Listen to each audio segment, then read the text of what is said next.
So this will be a public video once recorded. Others are not public videos, but this will be a public one. Okay. Is it okay if I go off camera? I guess. Sure. Yeah, there will be in between. There will be interaction, so you can come. Okay. Yeah, sounds good.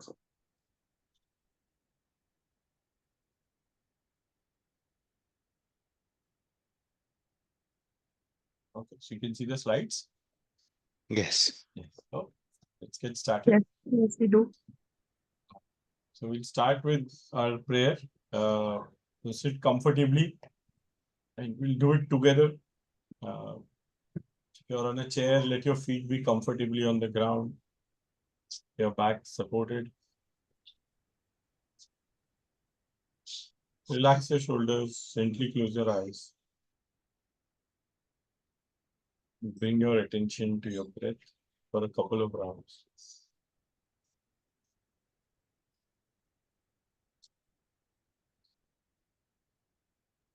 Om Sahana Bhavatu Sahano Bhunaktu Sahaviryam Karuvavahai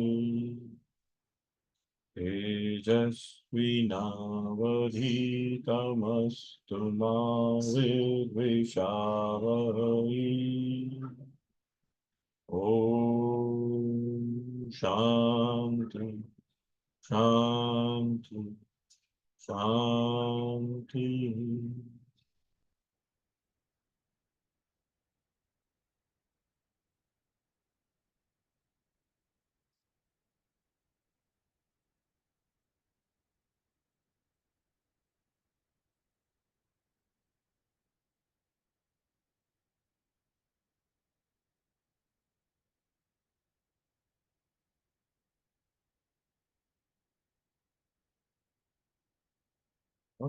So today's topic is meditation, introduction to meditation. So let's see, we'll basically look at it in three parts. We'll first see what is meditation. Then we'll look at what are different techniques of meditation. I think there's a lot of confusion, one may say, or a lot of options in terms of meditation. So what are the different techniques of meditation? And lastly, how to practice, because that's what it will finally come down to. The rest is theory, but the important part is the practice. So we'll look at that as well. Yeah. Any other questions you have before we start, like broadly? No, about the prayer, I noticed that the prayer changes a little bit from session to session. Is it customized to the context, or how does it work? So we have two, I think, introductory prayers, and both have the same meaning and intention. One is this Sahana Bhavatu, which we do in Sanskrit. One is a simpler Englishized version of this. And so, like meditation, Upanishad, those sessions, we usually use this prayer only in the original form, the Sanskrit form. But when we are doing other workshops like Beyond Asan, Dhyan, some of those more, I think, workshops, we use the English version. Okay. Which workshop have you done?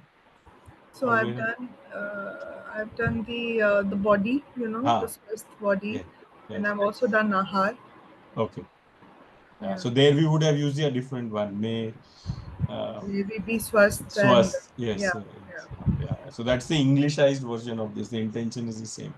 Okay. May our learning be Tejasvi, bright. So you'll see that words are the same. Okay. Yes, Adi? No questions from me. Okay. So anything you want covered on meditation, any questions you are coming with besides these, then I'll make sure I highlight or cover them as well. So yeah, all good. Specific, just good with the practice part. So how do I practice? How do I start with it? Because how to control distraction and focus on, or what's the best way to do it? So, yeah. And so we will try today also. We'll do a practice today, 10-minute part of it. So we have an experience and we'll see how that is. And also, like, why should we do it? Like, because I see a lot of a lot of buzz about meditation, but why should we do it? Yes. No, we'll come to that as well. When I say the practice, what are the benefits of the practice and particularly regular practice? That probably will answer that question on why. Okay. Right? That's towards the end. So I've kept it at the end so that when we end the session, people are motivated to actually do it. Okay. Yeah. Okay. But in short, the answer, even at the beginning, if that is needed, is I think there's now a lot of research, even based on neuroscience, based on brain scans, EEGs, that meditation has a lot of positive effect in terms of stress management, in terms of calming the mind, keeping it more alert, more focused. So Okay. those kinds of benefits in just in how our mental state is, that is now quite established with the data, with many trials that have been done. Okay. That's, I think, in short, the answer on probably why, but we'll see Okay. why daily is important in this. This practice is daily, we'll see that how that is. Okay. So I'm not looking at, not going to cover the scientific data today. I'll keep it more general. But if you are interested, I can share papers, etc. That is there. There's a lots of review papers and a lot of work that has happened in meditation. No, no, I believe you. Yeah. Okay. Uh, ठीक है. Good. Hi, Kalpesh. Good to see you. We're just getting started.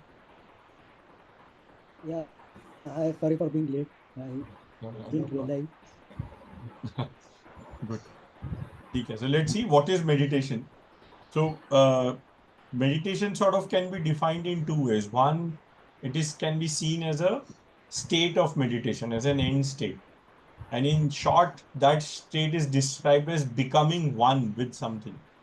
That is the state of meditation. So this is a definition from Advaita Ashram, and I love this picture because it sort of gives that sense of what the state of meditation is like. And this is the cover page of that book from Advaita Ashram. It says, meditation is the constant remembrance of the thing meditated upon, flowing like an unbroken stream of oil poured out from one vessel to another, like this. So here, basically what to me this shows how this explains that concept that there are two things. There is an object or thing to be meditated upon and what is meditating, which is our mind. And they are connected in this way, like through a constant, unbroken, very smooth flow. And that's why I think they used oil because it's less turbulent. Water, when it flows, it's not as smooth and it can be very splashy and turbulent. But the flow of oil is a lot more smooth and that's why they have used oil as an example. But it sort of is saying that you become one. This flow is in such a way, even if it's flowing, besides the levels of oil, if the levels of oil were to remain same, if they were all full, then we wouldn't even know it is flowing. It would seem like a static almost image.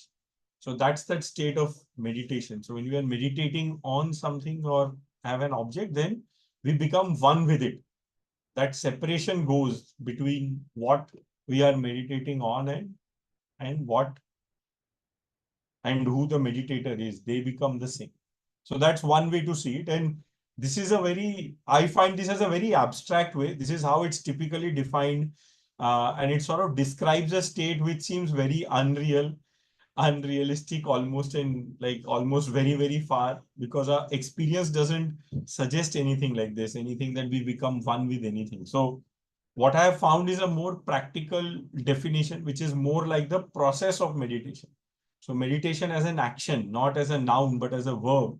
And that is, in short, is to be present, but to present to what? So I see meditation is the skill.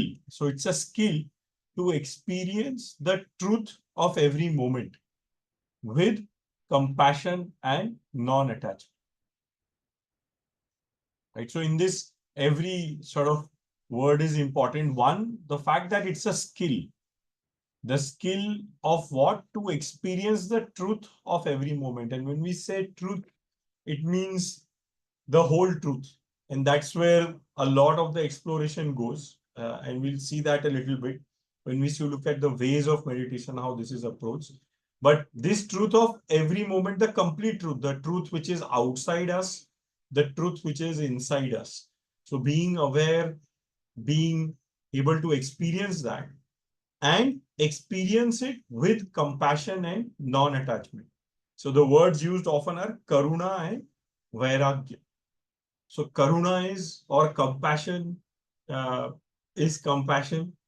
It's to see something without any judgment, in short. So it's hard to make a positive way of explaining compassion, but it's more like there is no judgment, no agenda, uh, no evaluation, no desire to change.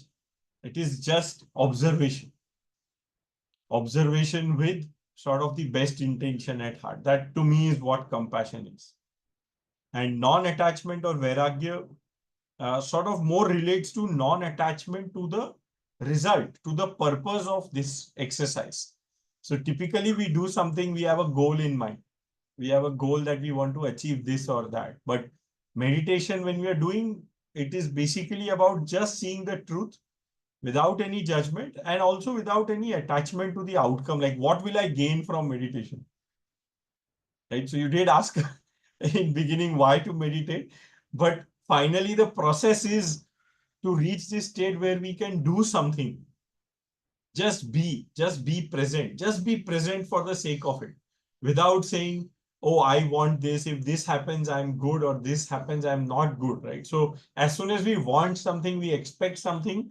If that happens, we are happy. If that doesn't happen, it makes us equally sad, right? So it gives an emotional response in either way. Where we are wanting to get to is this state of non-attachment, saying, I will just observe, I'll just be with what this moment has to offer. And this, whatever it offers, externally or internally, both, the complete picture in that sense. And to some extent, the cover of this, where we started, this sort of image is what I like to share of meditation. We think of meditation as sitting cross-legged, the typical posture, the yogic postures of meditation that are there. To me, this is meditation. This is that kind of skill. So it's a skill that can be developed, that can be cultivated, to know the truth of every moment. And to me, this is meditation, because if this person doesn't see the full picture, doesn't experience his both internal and external fully at that moment, he won't be able to manage this. He is going to fall. And that's how it is. It is a tightrope walk. It's not, initially it seems almost that the line is not there. It's invisible. But as we start practicing, it starts becoming familiar and it becomes visible, that line of what we have to walk. And then it becomes thicker and thicker, means it becomes easier and easier to walk that line. Just like any skill we develop, right? And that's why it's a skill. It's a skill. So I'll talk a little bit more about, because we have to get to practice finally. And that's where this definition of a skill, what does it mean to cultivate any skill, for example? Right? So, and then I'll take a pause, take some questions also or comments. But what is a skill? What does it mean for it to be a skill, right? And here, just taking you back, how many of you have know driving or riding a bicycle? Yes, yeah. So with all, Kalpesh, yes, yeah, Sita. So driving. So remember that again, the first time, right? When you started driving or riding a bike. So when you were driving, when was the first time you did that? You remember? It's probably in a field or an empty place. Yeah. Yep. Yeah. So, and then now, how do you drive? You drive in full traffic with the music on, probably talking to somebody either on the phone with Bluetooth, GPS is also happening, and or with somebody next place. So all that is happening. This is what that skill is, right? Finally, where we get to from. So this is one of those, the hierarchy of competence. So this is how it goes. We start as being unconsciously incompetent. So we don't even know we don't have that skill. That's like the starting point, unconscious incompetence. The next step is conscious incompetence. We become aware that we don't know and we start accepting that. And once we do that, we have to start developing that skill very consciously, because that skill means it has to build up in our nervous system through practice, through repetition. So initially we have to be very conscious. So we develop conscious competency in something. Just like in driving, You had a trainer, you probably was with somebody, either family member or a formal school. You learned what to do step by step. So initially you had to be very aware of when to change the gear in India, particularly if it's not gearless, when to brake, when to turn on the light. All that was very, very conscious. And as we keep practicing, it becomes unconscious competence.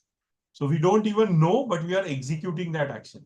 So this happens with anything again, swimming, cycling, right? Driving, sports, of course, that's what sports people do. But one of the most under talked about skill is actually walking upright, vertical, right? We don't remember how we learned it, because when we learned it, we were very small. But if you have seen again people learning it, the neuroscience and science now tells us it takes up to 12 years till we learn how to walk fully actually. We become upright, we are starting to move, but the full function of walking actually happens till about age 12. So this is the hierarchy of building any skill. And that's why same is true for the skill of meditation. Skill of experiencing the truth of every moment with compassion and non-attachment. Yeah, so I'll take a pause here before I show the right side and see if there are any reactions, comments, thoughts. If you do you want to see that tree, or that's okay, that triangle? Yes. So then I guess we could meditate even in the middle of traffic, on our way to work or in the metro, or I don't know, like in a party when we are Yes. bored. Yes. Yes, he can. And there are some techniques which are open-eyed meditations. So there are techniques like that as well. So like contrary to like the image of meditation, which is sitting cross-legged on a yoga mat Yes. with like music, spa music at the background, we could meditate anywhere, right? Yes. We want to get there. I think it's a skill. It's just like we can drive now in any kind of traffic, but we start where we start, right? Wherever we are, wherever our current skill is, we start there, but we build that skill to that place. Yes. Mm. So it's a journey, it's a development of skill. But Yeah. And that's when the final state, right? When we are the state of oneness.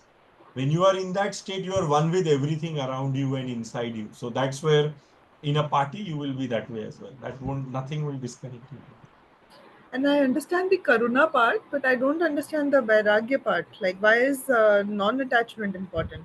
What's wrong with being attached? What's wrong with being attached to the results? And we will see that also when we come to practice. If we are expecting a result, right? We get that result, we get encouragement, we'll continue the practice. But there will be times in any meditation practice, and any meditator will tell you that there will be phases where you won't get the results that you are expecting. Yeah. And if we are attached to the results, it's very likely we will stop. Right? So we let go because we're not getting results. We think, oh, this is not working. But we Okay. will see that this is still working. It is still working. But it is the current state that is there. So that non-attachment to whatever is happening is very important to continue the practice. So we continue practicing whether whatever result comes. So like it's like the basic Gita Updesh ki karm kiye ja and phal ki chinta na kar. That is at the highest level with all karma, with all Yeah. being not attached to the karma here. But here, yes. So it's basically around that you do your actions without this attachment. Then you will, even in your actions, get to the state of meditating. You will be meditating while doing every action. That's what Gita is also saying, right? That's the Okay. Karam Yog part. Yes, Kalpesh. so what I feel is meditation is different from any other skill. So any other skill you learn every day, probably little bit, you see progress. Meditation, it is, I think, you can't measure in that way. You learn, you think today I can meditate. Tomorrow when you sit, you will not be able to. And it has happened with me. Like I've been practicing for almost more than 2 years with you now, but Yes. I am still at the conscious incompetence state. So you think, so that's good. The fact that you are meditating for this long, I'm sure it's getting better. And we'll discuss that, because how we measure its success is actually where a lot of the tricky part is, right? And that's when we'll see the different techniques of meditation will make it more clear, or the different paths to meditation. Because sometimes the results we expect are from a different path and the practice we are doing is of a different path. So then that mismatch happens and we think we are not making progress. But What yeah, I have observed it's is when you expert get expertise in any other skill like driving, right? Then you can drive, your thoughts can move here and there, everywhere in the world. You can listen to the songs, you can talk to anybody. Yeah. If you do same thing in the meditation, it will not, then you are not meditating, then right? you're not meditating. Yes. Or you just be with that the thought is wandering.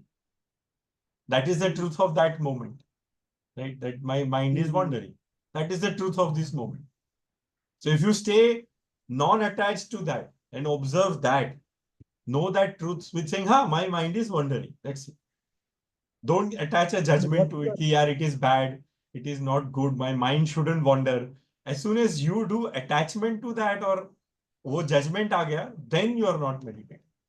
But if you observe that but your mind is wandering, what about the first slide when you said like meditation is observing a but your object of meditation is something, right?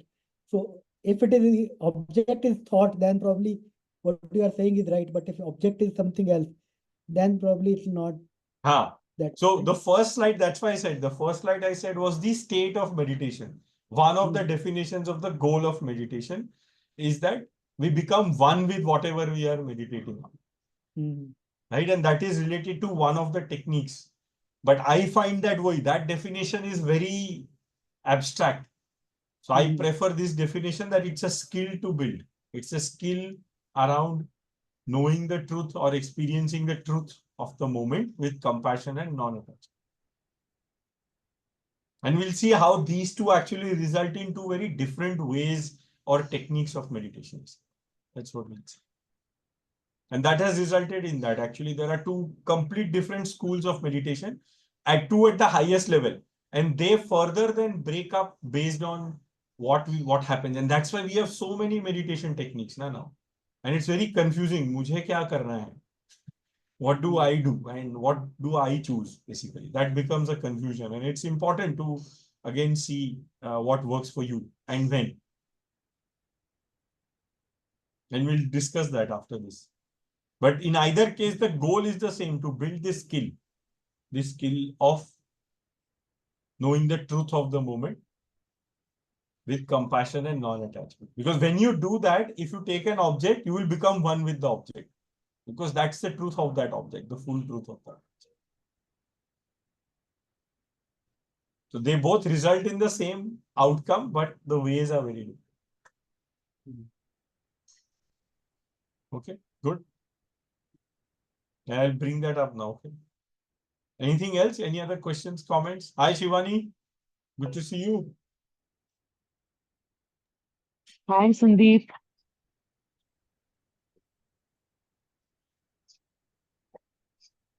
Yeah, good to see you. This is- Okay. Any questions, comments? Adi, Sita, Shivani? Making sense till now? Yeah, makes sense. Okay. So let's see now. So I'll continue with this. So like I said, the other way to see this competence chart is to take this example, right, of cycling. So it starts with awareness of that there is unconscious incompetence, awareness that there is such a skill that needs to be built, which is partly what we are trying to do today, to just become aware that there is such a skill of experiencing the truth, accepting that wherever I am at this stage, to know that okay, I am at a certain level of competence or incompetence. Then setting the intention that this is where I want to get to. I want to cultivate this skill.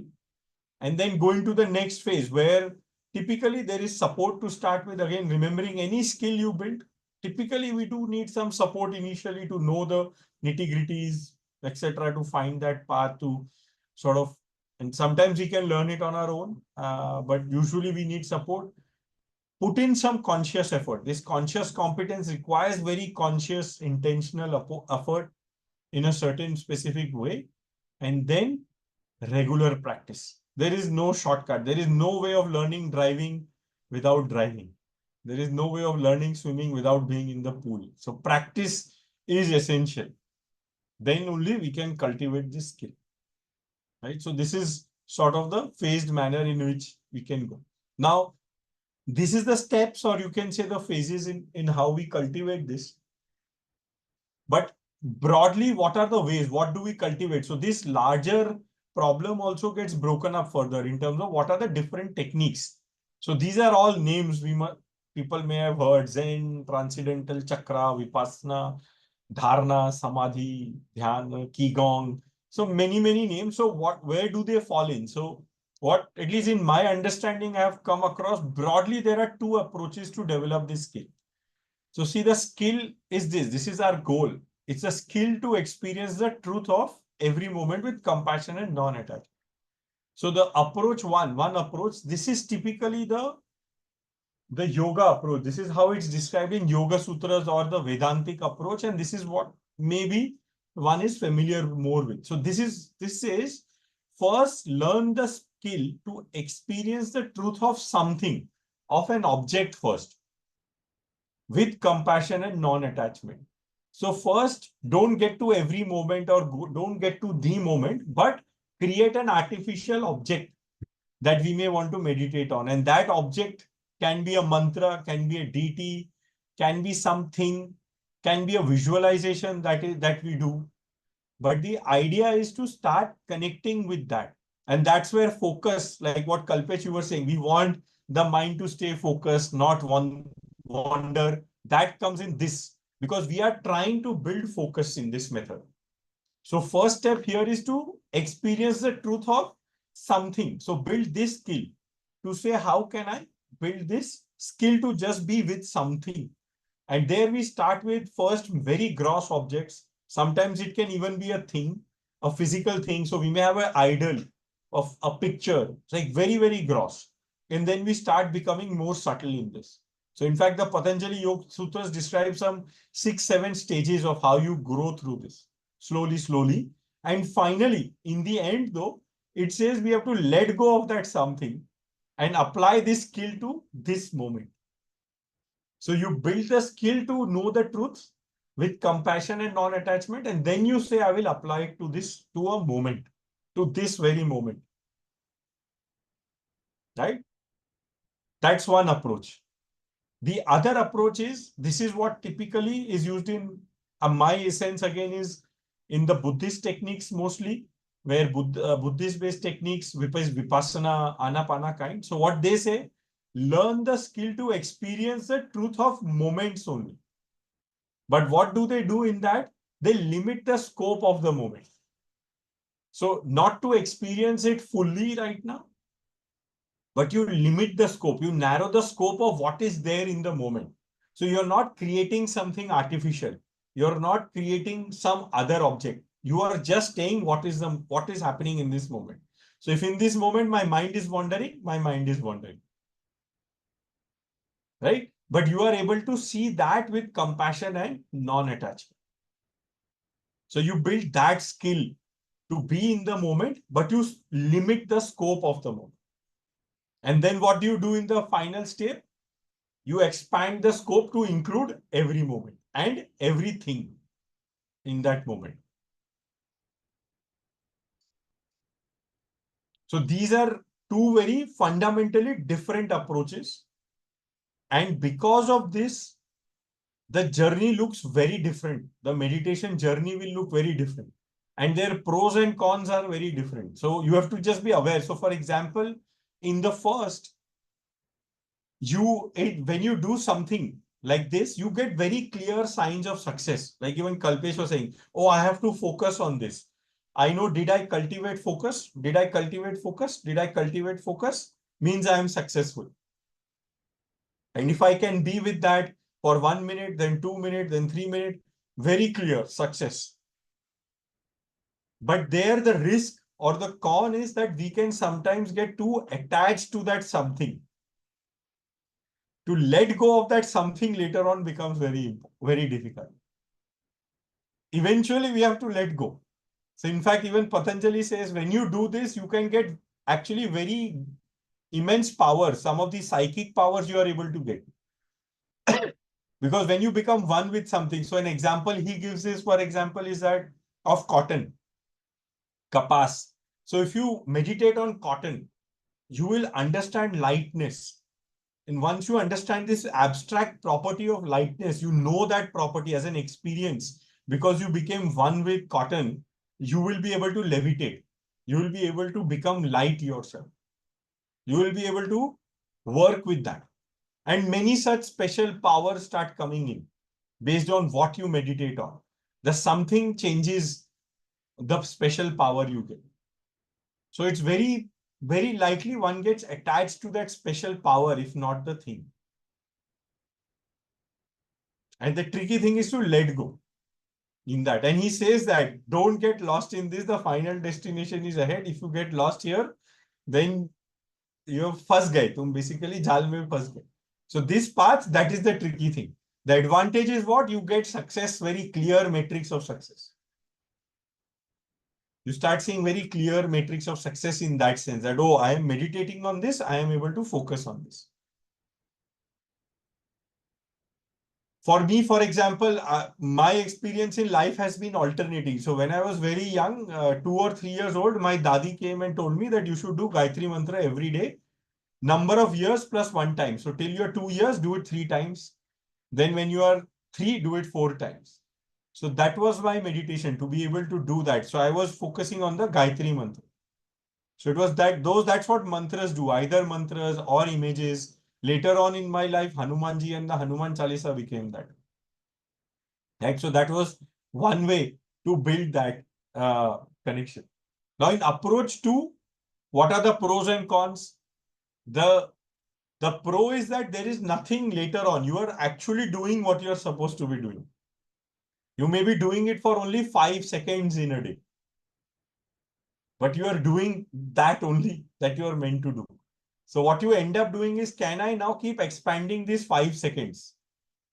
That's the metric to actually look for in that. Am I increasing the scope of that moment, of how, where I am able to be with that truth, with compassion and non-attachment?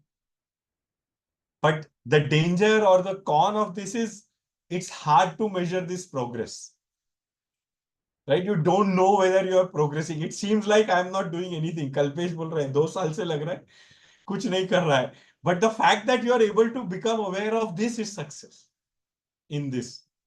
Right? So the matrix of success become very different. So when you said this statement, I could see you are saying I am not, my mind is wandering. That is the metric of approach 1. But you have been using approach 2, the Anapana. So you can't measure the success in approach 2 with the metric of approach 1. That's what's happening. And that's the tricky thing with approach 2. It may feel like nothing is happening because sometimes in approach 2, the truth of the moment is that your mind is very, very much disturbed. It's wandering. It's all over the place. Your body is restless. All that will happen. You're not able to stay for a second on your breath. 30 minutes में 1 second भी नहीं रहा breath, for example. Right? That may happen, but that is the truth of that moment. If we are able to accept that with compassion and non-attachment, we have succeeded.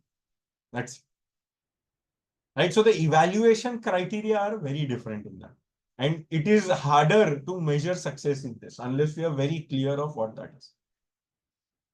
So here, this second process, both the processes work. We have to just be more, I think, aware and know what to see success by, know the metric and the pros and cons. So for me, the second one came in a different way at different points. So after this Gayatri Mantra early on, my father used to tell me, he said, you just go and watch the wall. Just observe the wall for 5 minutes.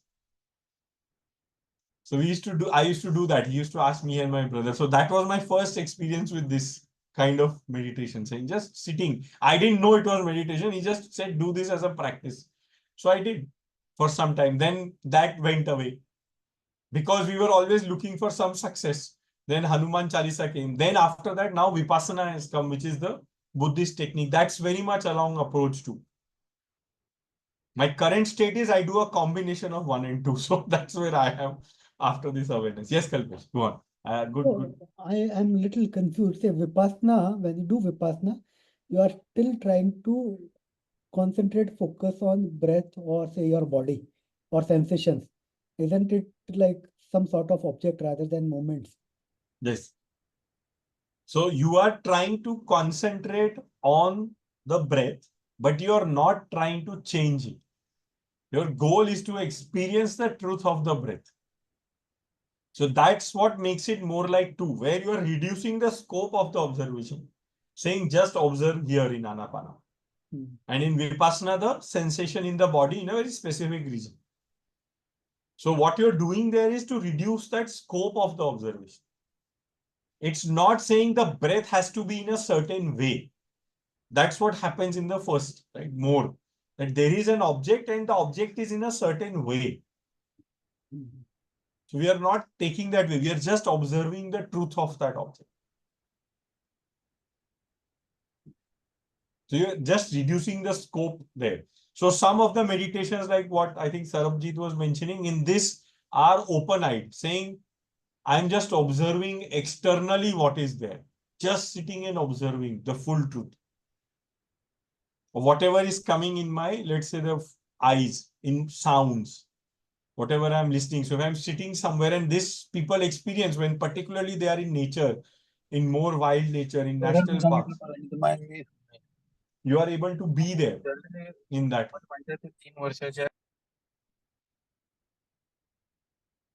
And that also can be meditative, right? So you start doing that in a party, you're doing meditation, just observing the truth of the party, what is happening with compassion and non-attachment.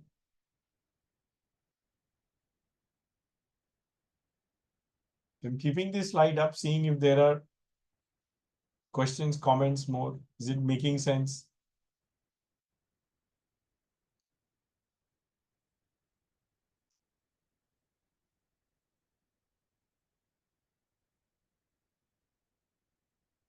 Yes, Sita, making sense this? I know you have been also practicing Shivani as well. Does it make sense just with what you are experiencing or what you have seen as practitioners? Suresh ji also, good to see you. Non-attachment part is little tricky. Yes, it is. And that's why both of them though depend on that. That is the things to cultivate from the beginning in both. Otherwise it gets harder.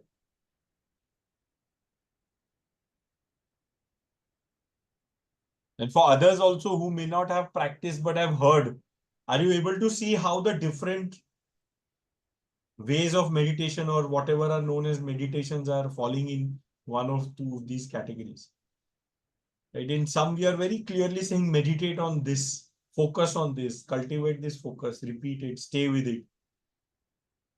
And other is very different, which is what we will practice today. We'll practice the approach 2 a little bit today. Also to see this. Approach one is the Anapana one. No, 2 is Anapana. 1 is like a mantra, a deity, a Hanuman Chalisa, whatever you may choose, or ayat. And all religions, all systems of spirituality have this, right? Everyone has Christianity, Islam, Buddhist. It's not just ours. They also have techniques where, and they are mostly along approach 1. They set, so they say in Islam, ayat parna is this, right? You read this, you're concentrating on Allah. They also have beads, for example, when we use beads. Same with Christianity, they have beads as well. So all spiritual systems, religions have some way of doing it. Approach 1 is the more common one. The tricky thing with the approach 1 is letting go later on. It's very easy to get caught in that ritual, in that practice, because one, measurement is easy. Second, it does give immediate results. It gives results on calming the mind, on reducing the stress. It does initially. But we may just end up staying there and not see the full benefit.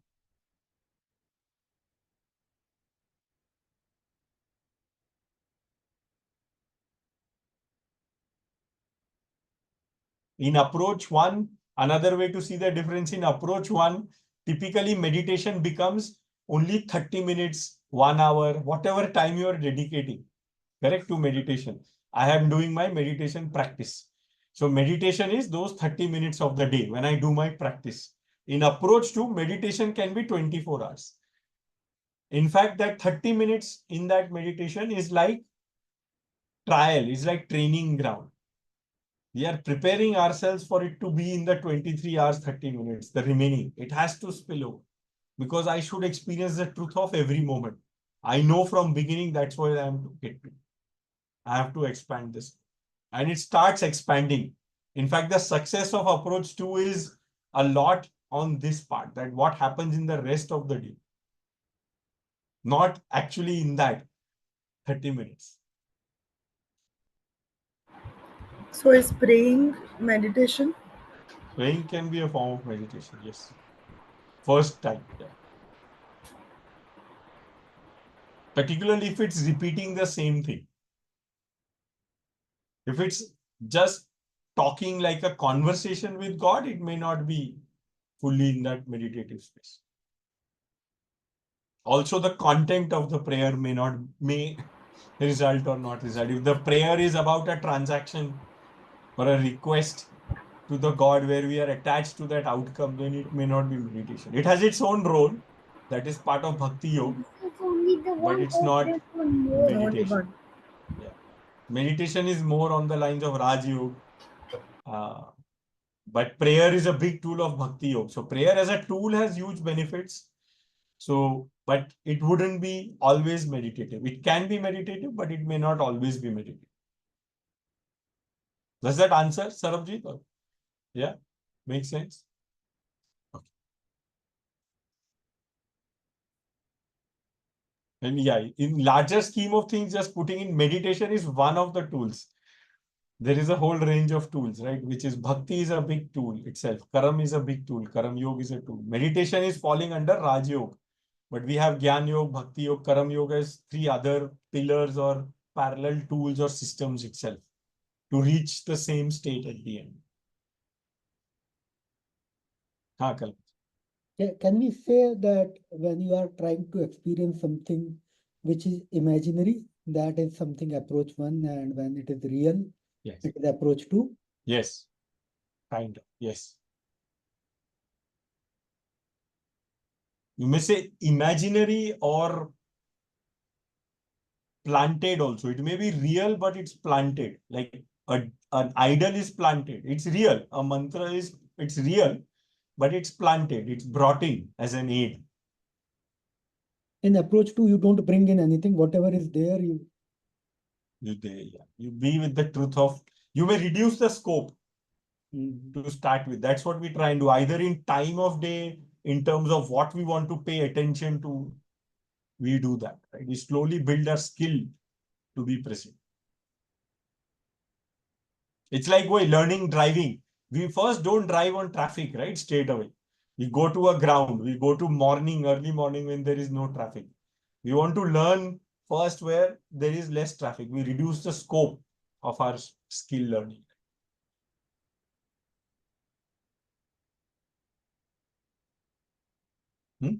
Okay. Any other questions? Good. Comments. So we'll try and then we'll see. Now, just to give a sense of what are the ways to select something or limit scope. I have spoken about it, so I'll go fast. It can be an image, a visual, right? So images of gods, etc., of particular words, themes also, like love, joy. It can be a sound. So this is static content. This is dynamic content. So sound is typically very dynamic. So it could be a mantra, name, again, word, etc. And it could be, there is a fixed location in space. So that location can be inside or outside. So we look at different points to focus on, like the this point or the tip of the nose, the tongue, pit of the throat, navel, heart, in our body, or sometimes even outside our body. So if we imagine the image outside, it's outside our body, right? So these are three ways to limit the scope or to select something. In both approaches, we need that as a starting point, right? So you can choose your starting point. The reason I'm sharing is you can design your own meditation practice. If you're clear of what the goal is, where you want to go, and how to get there, if you pick which model you are using right now, and it changes. In my experience, as I said, I have gone through both. Currently, I practice a combination of the two in some ways. That's my current way. After some time, it's evolving into that right now. And it may change again. So that's not like I think the only way, but both give me benefit in my rest of the day, definitely. Yeah, so these are things that can help you limit the scope or to pick an object, right? So you can choose what you want to meditate on if there is an object, or how you want to meditate in terms of this. Yeah. So let's look at the practice, like how to practice meditation helps. This is okay, clear now what the two approaches. Now we'll look at a specific practice also. But whatever practice you choose, these are sort of 5 P's, I would say, are the 5 steps. First is place. So there is importance. Try and fix a place, a quiet place and a time of day. It helps not from anything else, but your own nervous system. So I'm not saying early morning, Brahma Muhurat, that not time that way, but fix a time. If it's 9 p.m., it's 9 p.m. Try and do it at the same time or around the same time of day. Because this is important for your body clock, your nervous system. And then there is a certain benefit you get when you do it at the same place and same time. That's why do it. So it's not about what is the best time in the day, that there are many theories on. But to me, this is more clearer, having some fixed time, doing it at the same time. And try and doing it at the same place. That may be hard with travel and all, which is okay. But more days you can do it at the same place and time, better. That's the first P. Second is posture. So this is again, as we saw, posture is what we see an image of. So if you want to sit and do, you can do walking meditations also. You can do meditation while you're cooking or doing another activity. But if you're sitting and doing, and initially that might again be easier to do. As I'm saying, when we are learning, it's important to learn without traffic. So then sit comfortably. If you're on a chair, this is perfectly fine. Cross-legged is an option. But if you're on a chair, make sure your feet are touching the ground flat. They are not like this, or they are not in the air. So if the chair height cannot be adjusted and is still hanging, try and keep like a cushion or a pillow below it. So you have like comfort that this is relaxed. Let your back be also relaxed, supported. Notice your shoulders relaxed, hands are supported. If you want, neck supported. So people who have done a lot of body work, like in terms of either asana, muscles, gym, they may not need that external support. But if you feel like, just be comfortable, that's very important, and slightly alert as well. So there is comfort and slight alertness. It's not making you lazy, not drowsy. So lying down is tricky. So some people eventually again are able to do it in Shavasana, but that's again traffic. So initially, upright position is better because that will keep you slightly alert. If you end up standing, that might make you too alert for meditation. So that's the sort of role of posture, that it's comfortable, it's easy, and it keeps you alert. Those are the criteria. And if you're on a chair, chair asana is perfectly fine. Chair asana is perfectly fine to start this. Okay.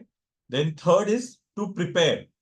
So don't straight away get into the meditation practice, and we'll do that. We'll try with Anapana in some time now, but don't straight away get into it. Prepare yourself. So you could do that just by doing some practice like a pranayama, a brahmari, chanting something. That's the preparation for this practice. So just doing something. If you're just coming in a rushed way, don't just sit. Just give yourself, if nothing, just bring your attention to your breath. for a few rounds. So just give yourself some quiet time before you rush into the practice, and then do the practice. So the practice that we will do, or even now and anytime, is to pay attention to the object of meditation. So whatever you have chosen, we will choose the breath, the nostril. So we will choose this region right now, and we'll choose the air going in and out to observe that. That's what we'll pay attention to. Now here the important thing is the mind will wander. It's not if the mind wanders, it's whenever the mind wanders, because the mind wanders. That is the job of the mind, right? It says if the heart beats, heart will beat. That is the job of the heart. Similarly, mind will wander. Whenever it wanders, just bring it back with compassion and non-attachment. That's the key. So when you bring it back, just bring it back with ease. Don't think, "Arey, my mind wandered, ye ho gaya, wo ho gaya." No, just bring it back to whatever you have chosen as your object of meditation. We will try it with breath. The instructions are with breath, but if you want to choose something else, like we saw those options like a name, an image, whatever, whenever the mind wanders, just bring it back with compassion and non-attachment. Know that the mind will wander. Mind wandering is like heart beating.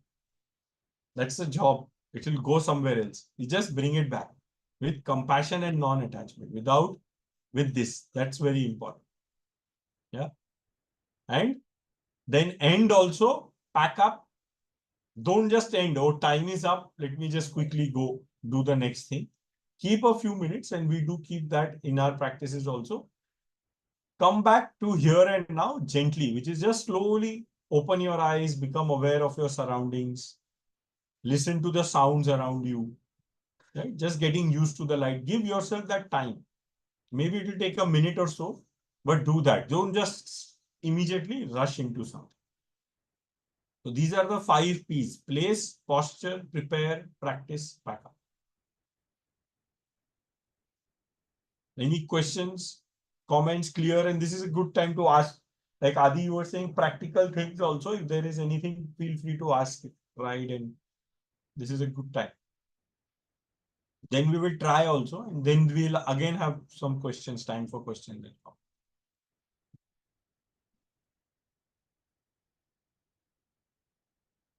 Yeah, all okay? Clear instructions wise? Yes.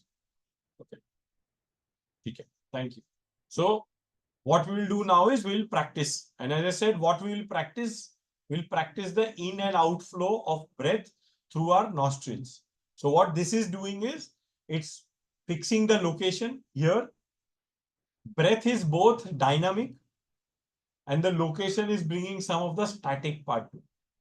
Right? So we have to keep our attention here in this location, just at the nostrils, air going in and out. Mind wanders, no problem, bring it back. That's it. That's all we'll do. Mind wanders, we'll bring it back. So the muscle we are bringing is bringing it back. So success is bringing it back whenever it wanders. As soon as you realize, oh, ये तो कहीं और चला गया, कुछ सोचने लग गया, bring it back. Yeah? Okay? Clear? We'll try now. So I'll play an audio. Audio will also give, but till then just find a comfortable way to sit. So if you're on a chair, see your feet are okay on the ground. Whatever is comfortable, you can sit with ease for 10 minutes.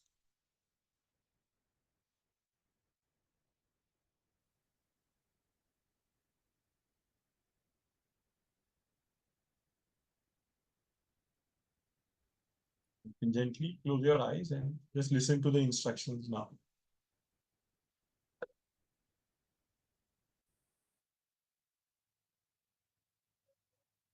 Now let us practice Anapana for about 10 minutes. Practice Anapana. Sit comfortably,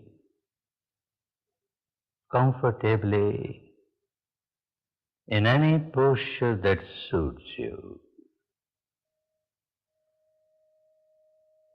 Keep your back and your neck straight. Keep your eyes gently closed. Those who wear spectacles should take off their spectacles during meditation period.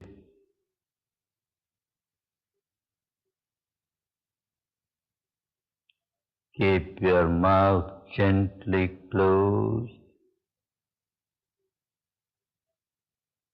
and focus your entire attention on the area at the entrance of the nostrils. The area at the entrance of the nostrils. And remain aware of every breath coming in, every breath going out. Natural breath, normal breath, as it is, as it is. If it is long, it is long. If it is short, it is short. Passing through left nostril. Passing through right nostril. Or through both the nostrils. Just remain aware, do nothing.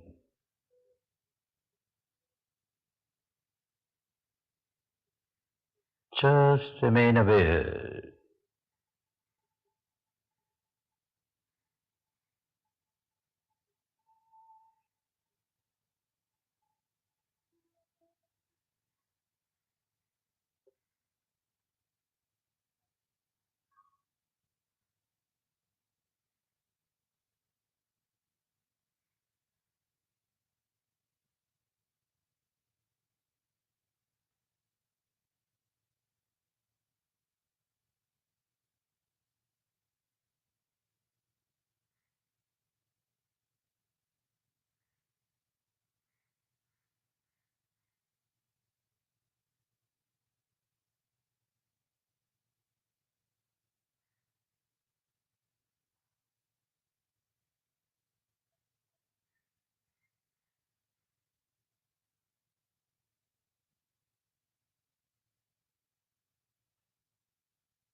Alert,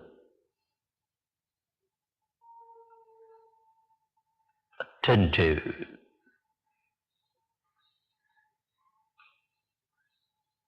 vigilant,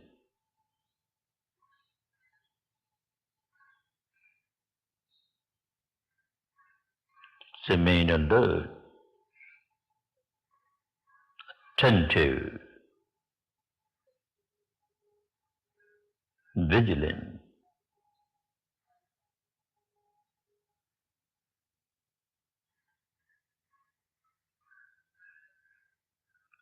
Constantly aware of the breath,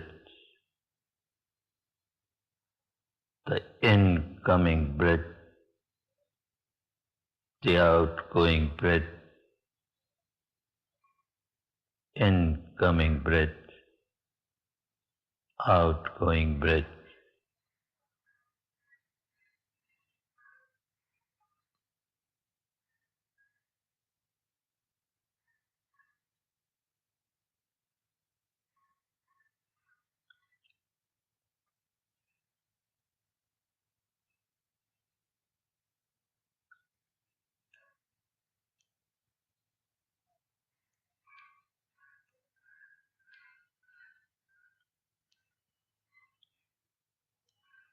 Keep your attention steadfastly fixed, steadfastly fixed on this area, the entrance of the nostrils.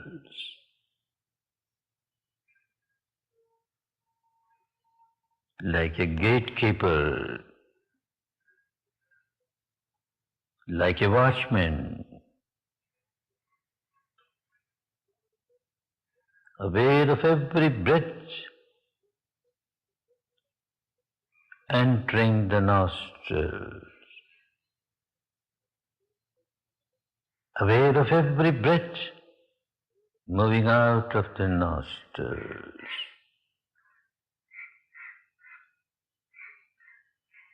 alert, attentive, vigilant.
Incoming breath,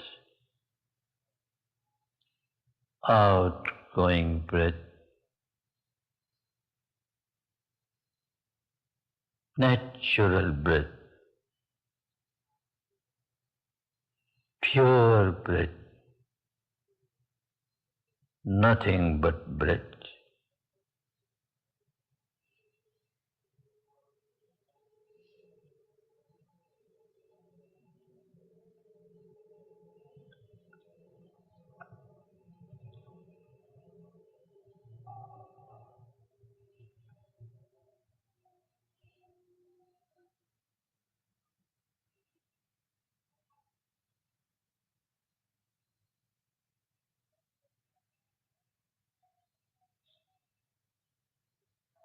Bhavatu sabba mangalam, bhavatu sabba mangalam, bhavatu sabba mangalam.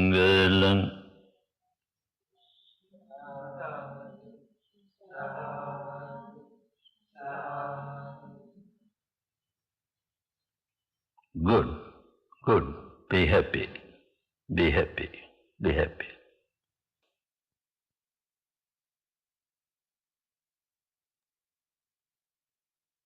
Take your time. Notice your body, your brain.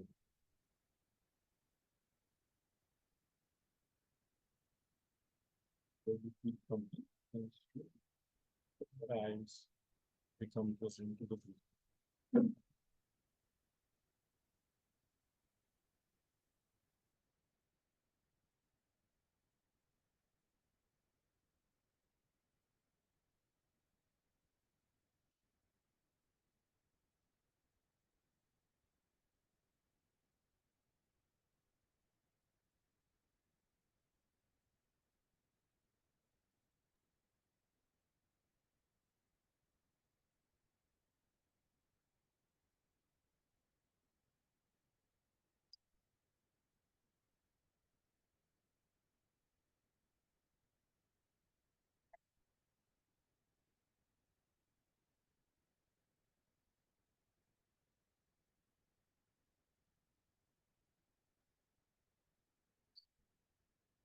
Slowly, gently, opening your eyes. Just look at the people in the room.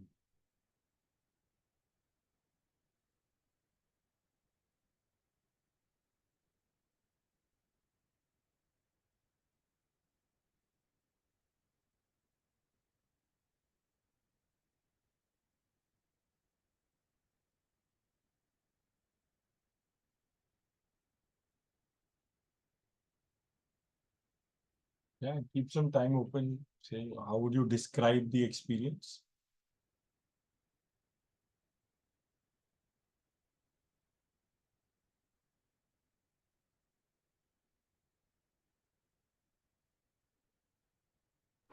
It's hard. It's not as easy as it sounds.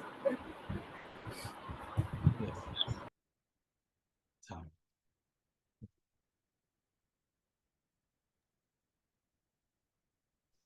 I had a lot of inner chatter happening, like work related chatter, which was just coming up and not settling down. That was really hard. So I didn't get that usual peace and refreshment that I usually get. Yeah. That was the truth of this moment. There was chatter. Let's go. Yeah. That was the truth. But that truth can also leave you unsettled, no? Isn't like some point of meditation that you get some grounding. अब वो grounding नहीं हो रही है तो वो तो फिर और unsettle करेगा. हाँ. अगर ये unsettling लगता है तो if you see it with compassion without judgment, just saying, ah, it was this way. That's it today. If you're able to stay with that, in my experience, what happens is the rest of the time, then the chatter doesn't come.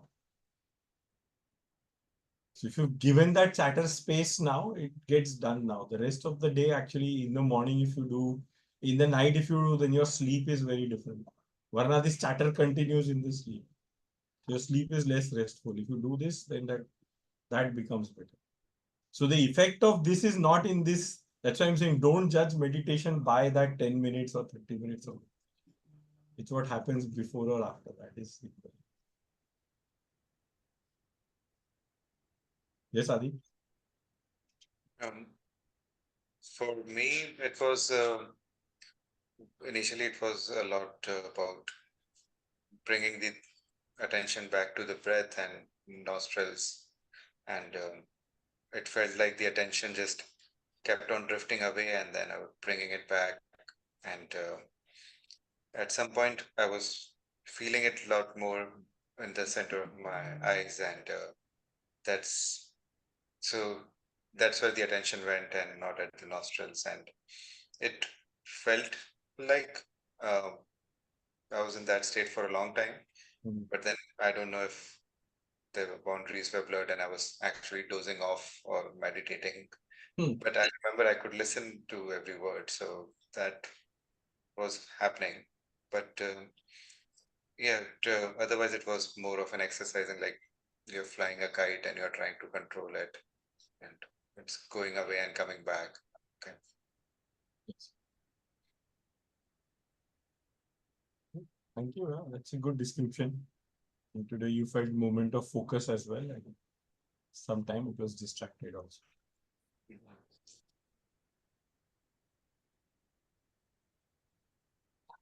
Yes, Kalpesh. So that initial pranayam or Brahmari, I think that helped a bit. That helped. Okay. How did that help? Like, what did it do? So generally, like what happens is whenever I do it almost every day, right? So as soon as it starts within 1 minute or so, mind starts wandering, or maybe even less than that, right? 10, 15 seconds. But today I was able to say, look at the breath for a little longer. And then like in between the 10 minutes, like 4 or 5 times, I could realize that, okay, the mind is wandering, it'll come back. Generally, that doesn't happen. That's good. So that preparation helped, the initial prepare step.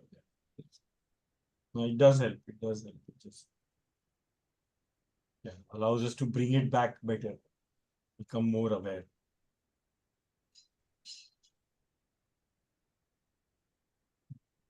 Surishi, you want to say anything?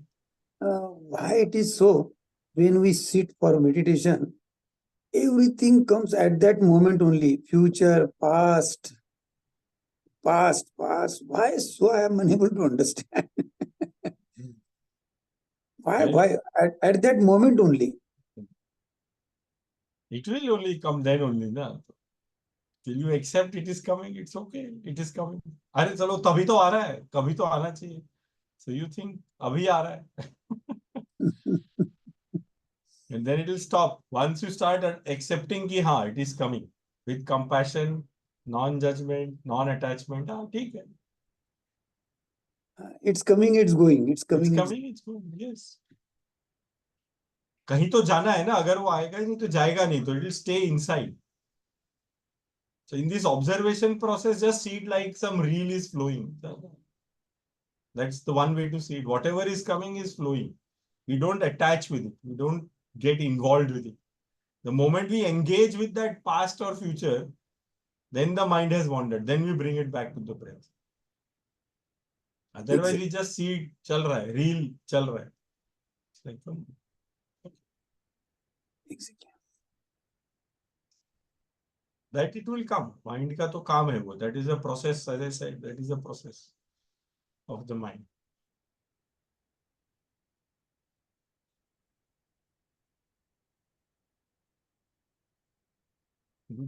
Any other questions on practice?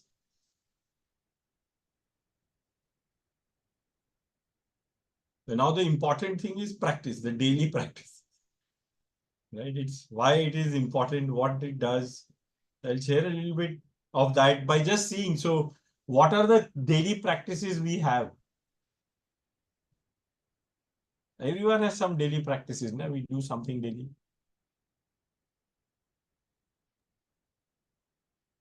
Like brush our teeth daily. We brush our teeth daily, right? At least most of us do, let's say. If somebody doesn't, they should feel bad. But yeah, but most of us do, at least, or it's known that we should brush our teeth daily. Q, why do we brush our teeth daily?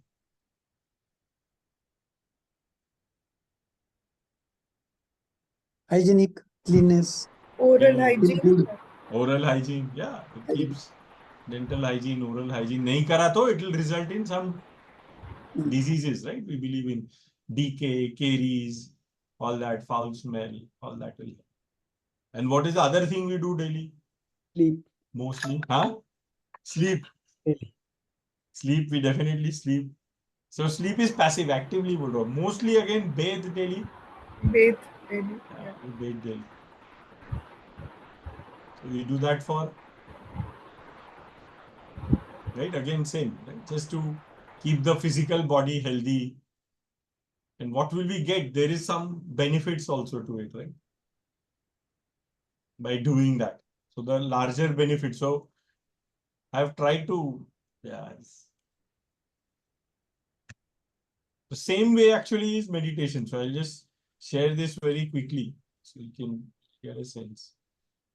Yeah. So what happens? Toothache, cavities, decay, ear itching, infection, body odor, right? All that will come if you don't bathe regularly. And essentially what that does is there is physical pain, suffering, physical disease, and sometimes physically even repel others, right? So we become unattractive, repulsive to others if we don't do this. Same happens with mental hygiene. If we don't keep our mind clean, there will be mental pain, mental suffering, mental disease, even mentally repel others. And this mental hygiene is this daily practice. This daily practice of 10-20 minutes of just anapana or doing anything like this, paying attention to something, is like this. It's like brushing your teeth daily. It's just maintaining hygiene. Abhi, we are not talking of higher states of meditation or that journey. This is hygiene for mental hygiene. That's what the 10 minutes daily is for. 1 hour will take us a little way ahead. And what will we get, right? So when we do, what do I get? A lot of benefits also, right? I'm able to chew my food, good digestion, good smile, with physical, be at ease, be protected, be attractive. So there is a lot of physical ease, physical health, physically attractive to others. And same way this happens when we do this regularly. If we keep this mind clean, when I say clean, what is happening when we are saying that thoughts are coming, Suresh ji saying past future आ रहा है, तो वो आने दो, वो निकल रहा है, वो कचरा जमा हुआ है जो निकल रहा है. That's what is happening when we just, even if our mind is wandering, I'm telling you, in those 10 minutes, if it wanders, it will wander less when you are actually doing something meaningful. Otherwise, it will keep coming in. It keeps disturbing. That's been my experience. So giving it that space to wander, it's okay. Sometimes also. And that's what it does. It creates mental ease for the rest of the time. So half an hour, if you meditate, the 23 hours, 30 minutes of the day that are left, that's when there will be quietness, more calmness, more peace. There will be mental health, more clarity, more confidence, more joy. We'll become more attractive, mentally attractive to others. Means we'll have more connection, empathy, love. People will want to talk to us. That relationships will get better. That's the reason to do this daily. Just like we brush our teeth daily, we bathe daily. Basic mental hygiene. That's what I've come around to.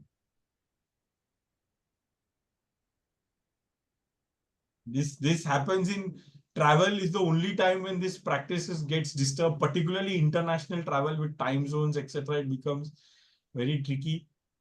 For me, those have been the most difficult times to keep this daily practice.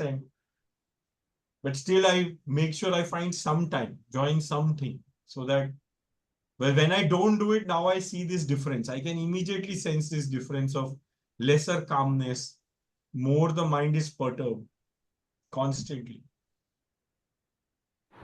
How long do you meditate, Sandeep? Like, what is the sweet spot? Like, just now we started with 10 minutes. Of So, course, like start small and then increase the duration. Like, how long do you meditate?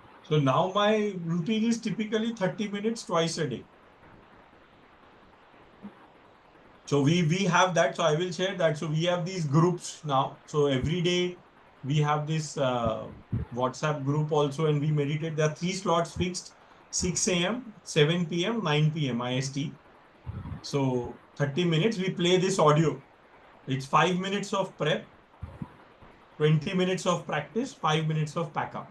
That's the typical time every day. So you can join for 10 minutes if you want in the middle. If that's all you can do, you're okay to do that. So it's a Zoom link. People join. Suresh ji, Kalpesh, these are regular people who do join.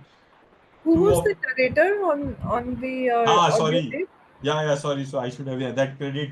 So that's to Goenka ji. That's Goenka ji. He basically set up the Vipassana Institute in India. This is practice of Anapana, which is the preparatory practice of Vipassana, as it is taught here. So this is what we are doing in that 10 minutes is Anapana, as he says. So if you have heard of Vipassana or no, Vipassana. So Vipassana is a technique which has come down from Buddha.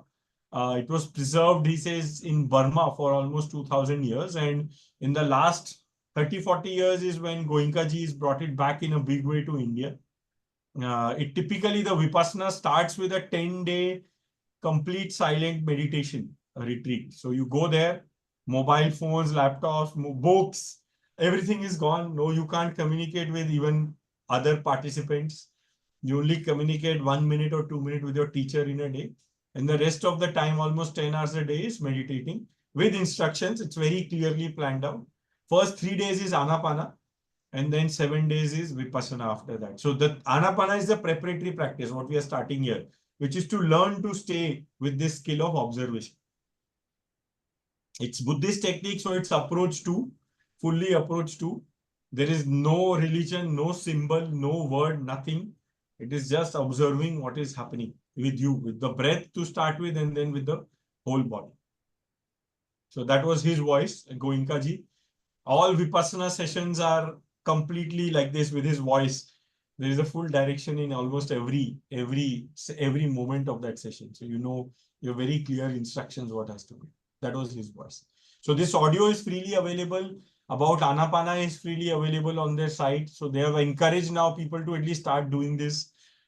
Kids anyone above 10, I think, can start doing it. They have introduced it in schools to do it before and at the end of class, and they have seen massive improvement in children behavior, like incidence of focus has improved and all, but more like they're just like in government schools where there would be violent behavior, children would be very disturbed. So all that has become much lesser in schools there also.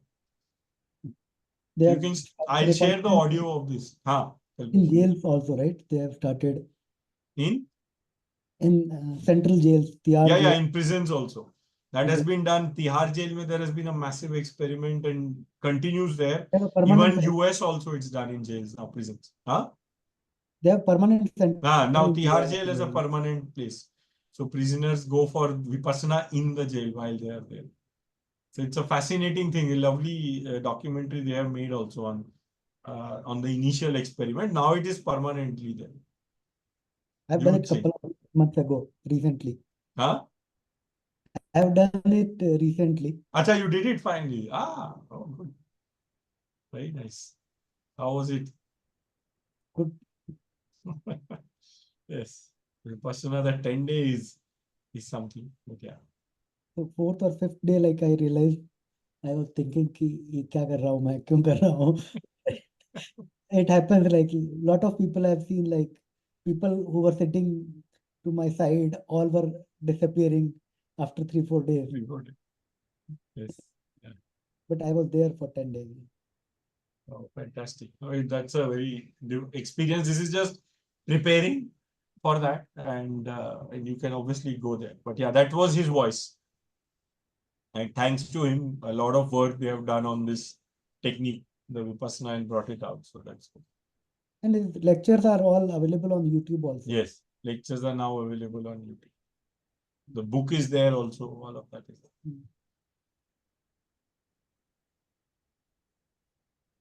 Okay. So, any other questions? Since we're at time, I'll close, but I'm around. If there are more questions, I can stay back, but I'll close for everyone. Before I do that, just want to remind of two things. One, we have this workshop called Dhyan. This happens quite frequently. I think there will be one in this quarter or the next very soon. This is a 14-day workshop, 1 hour every day. And the purpose is to build this daily practice, to this support to build this daily practice, daily 1 hour. A 1 hour session, there is typically some small theory, but practice. Like every day, there is at least 20 to 30 minutes of practice to start getting comfortable with this practice. And of course, there is sharing with everyone. So you are learning from their experiences as well. And this is what that 30-minute meditation session every day at these 3 times, 6 a.m., 7 p.m., 9 p.m. IST.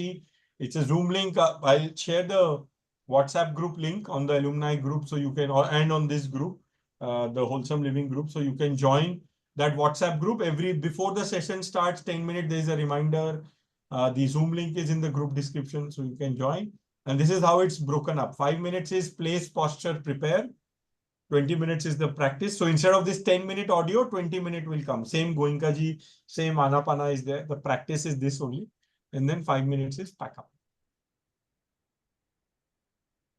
And we've kept the same time. So if you can make it part of your schedule, even join for 10 minutes to start with, I think that would be great. And no, the success is in showing up. Success is not how the practice at that moment when if you are there with this intention of experiencing the truth of the moment with compassion and non-attachment, with that intention, whether you're able to do it or not is a separate thing. Just be with that intention and just observe whatever is happening. Just experience for those 20 minutes, your breath, whatever else that has happened with compassion and non-attachment for yourself. That's it. And the benefit will come in the remaining 23 hours or 23 hours and 30 minutes of it. That's what to me meditation is about. With that, yeah, I'll close. I will close with this short prayer.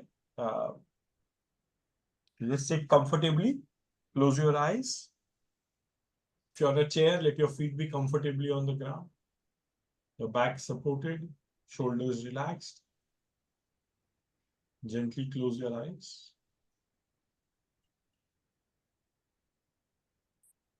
Bring your attention to your breath at the nostrils for a couple of rounds.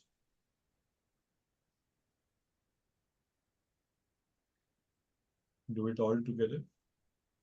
Om Sarve Bhavantu Sukhina Sarve Santu Niramaya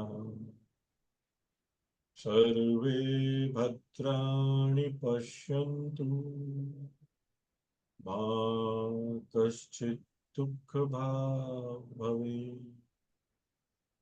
Om Shanti Shanti Shanti.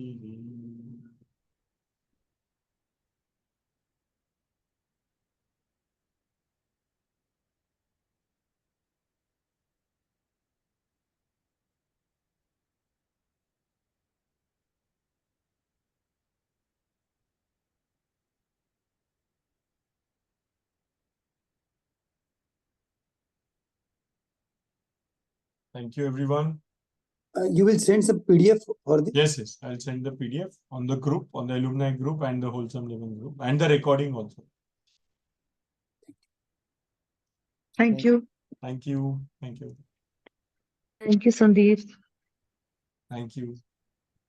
Thank you, Sandeep.